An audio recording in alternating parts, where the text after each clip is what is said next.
اگر یہ کہا جائے کہ یہ حدیث ہے، میں مثال دیتا ہوں، اگر یہ کہا جائے یہ حدیث ہے کہ حضرت موسیٰ نہا رہے تھے، شیطان آیا ان کے کپڑے لے کے بھاگ گیا، حضرت موسیٰ مادرزاد برہنہ نعوذ باللہ اس کے پیچھے بھاگتے رہے، شیطان سارے شہر میں گھومتا رہا اور لوگ حضرت موسیٰ کو اس شکل میں دیکھتے رہے، تو یہ حضرت موسیٰ کی تعریف ہے، تنقیص ہے، توہین ہے، کیا ہے؟ قابل برداشت نہیں ہے۔ اچھا، اگر بسم اللہ والصلاة والسلام علی رسول اللہ، اما بعد فاعوذ باللہ من الشیطان الرجیم، بسم اللہ الرحمن الرحیم۔ یا ایہا الذین آمنوا لا تکونوا کالذین آذوا موسیٰ فبرأہ اللہ مما قالوا وکان عند اللہ وجیہا، صدق اللہ العظیم۔ معروف اینکر پرسن جناب اویس ربانی کے پروگرام میں شیعہ عالم امین شہیدی نے جھوٹ بولتے ہوئے بہت ساری باتیں کی، جن میں سے کچھ کا جواب ہم دے چکے اور کچھ کا باقی ہے۔ ان میں سے ایک جھوٹ امین شہیدی نے یہ بولا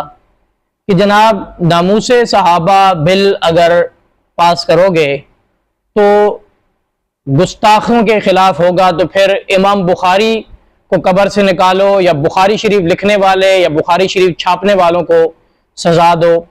چونکہ بخاری کے اندر اور مسلم کے اندر بہت ساری غلطیاں ہیں۔ تو سب سے پہلے تو ہم جناب امین شہیدی سے کہنا چاہیں گے کہ آپ کو پریشانی کیا ہے جب آپ یہ بات کہہ رہے ہیں کہ گستاخیاں بخاری مسلم کے اندر ہیں، تو آپ کو تو خوش ہونا چاہیے کہ جناب بخاری مسلم میں گستاخیاں ہیں اور ان گستاخیوں کو نکال کے لاؤ،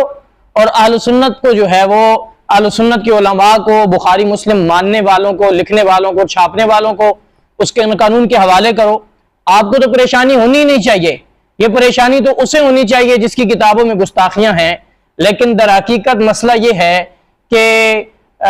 کہتے ہیں کہ الٹا چور کوتوال کو ڈانٹے، کہ جب اپنے سر پہ آئی تو پھر آپ کو پریشانی پڑ گئی۔ تو جناب نے بخاری کی مسلم سے جو ہے وہ گستاخیاں نکالنے کی کوشش کی ہے۔ یہ انشاءاللہ العزیز یہ تو ہم بتائیں گے کہ گستاخیاں کہاں ہیں اور گستاخی کہتے کس کو ہیں، کس مذہب میں کس طرح کی گستاخی ہے، انبیاء کی گستاخیاں کس طرح ہیں، اہل بیت اطہار کی گستاخیاں کس طرح ہیں، اور صحابہ کرام کی گستاخیاں کس طرح ہیں۔ یہ تو جب کتابیں کھلیں گی پھر انشاءاللہ بات آئے گی۔ لیکن ابھی جو بنیادی طور پہ امین شہیدی نے جن باتوں کا ذکر کیا، ان میں سے ایک روایت بخاری کی کتاب الانبیاء کے اندر روایت ہے، اور یہ روایت جو ہے سورہ احزاب کی آیت یا ایھا الذین آمنوا لا تکونوا کالذین آذوا موسیٰ فبرأہ اللہ مما قالوا وکان عند اللہ وجیہا کے تحت مفسرین نے بھی ذکر کی ہے۔ روایت یہ ہے کہ سیدنا موسیٰ علیہ السلام کے متعلق بنی اسرائیل کے آپس میں کچھ باتیں کیا کرتے تھے کہ موسیٰ علیہ السلام کو کوئی بیماری ہے۔ تو ایک دفعہ موسیٰ علیہ السلام چونکہ موسیٰ علیہ السلام بڑے باحیات تھے اور موسیٰ علیہ السلام باقی بنی اسرائیلیوں کے ساتھ نہایا نہیں کرتے تھے، نہانے کے لیے جاتے تو الگ جاتے تھے، اور بنی اسرائیلیوں کا طریقہ کار یہ تھا کہ وہ ننگے ہو کر نہایا کرتے تھے ایک جگہ پہ۔ تو حضرت موسیٰ علیہ السلام الگ جاتے، ایک دفعہ نہانے لگے تو جو ہے وہ اپنے کپڑے اٹھا کر ایک پتھر پہ رکھے، تو وہ پتھر جو ہے کپڑے لے کے بھاگنے لگا، تو موسیٰ علیہ السلام اسی حالت میں ان کے پیچھے بھاگے، اس پتھر کے پیچھے، اور یا حجر الصوبی کہتے ہوئے پکارتے ہوئے موسیٰ علیہ السلام پہنچے، یہاں تک کہ جہاں بنی اسرائیل کے لوگ موجود تھے وہاں پر آ گئے۔ انہوں نے موسیٰ علیہ السلام کو دیکھ لیا اور ان کو یقین آ گیا کہ موسیٰ علیہ السلام کا بدن اتنا حسین و جمیل اور اس میں کوئی بیماری نہیں ہے کسی قسم کی جو ہے، تو اللہ تبارک و تعالیٰ نے ان کو بری کیا اس بات پہ۔ اور وجیہا قرآن کریم نے حضرت موسیٰ علیہ السلام کو بھی کہا اور حضرت عیسیٰ علیہ السلام کے متعلق بھی کہا، اور وجیہا کا معنی یہ ہوتا ہے کہ وہ شخص کے جس کے بارے میں لوگ باتیں کرتے ہوں لیکن اس کا اتنا رعب ہو کہ اس کے سامنے بات نہ کر سکیں، اس کی پیٹھ پیچھے لوگ باتیں کرتے ہوں۔ تو موسیٰ علیہ السلام کے بارے میں ظاہر ہے بات کیا کرتے تھے، اور پھر اللہ تعالیٰ نے فرمایا فبرأہ اللہ مما قالوا، اللہ تعالیٰ نے موسیٰ علیہ السلام کو بری کیا جو وہ کہتے تھے۔ تو قرآن کی اس آیت سے یہ تو پتہ چلا کہ کچھ نہ کچھ ایسی بات تھی جو وہ کہا کرتے تھے۔ تو ہم شہیدی صاحب سے پوچھتے ہیں آپ بتائیں وہ کون سی بات تھی جو وہ کہتے تھے۔ اور پھر دوسری بات یہ ہے کہ اس روایت کو یہ کہنا، جی بخاری کی روایت یہ کہتی ہے جی موسیٰ علیہ السلام ننگے ہو کر آ گئے، تو شہیدی صاحب آپ اپنے ایران کے ساحل پر نہانے والوں سے مثال نہ دیں حضرت موسیٰ علیہ السلام کو۔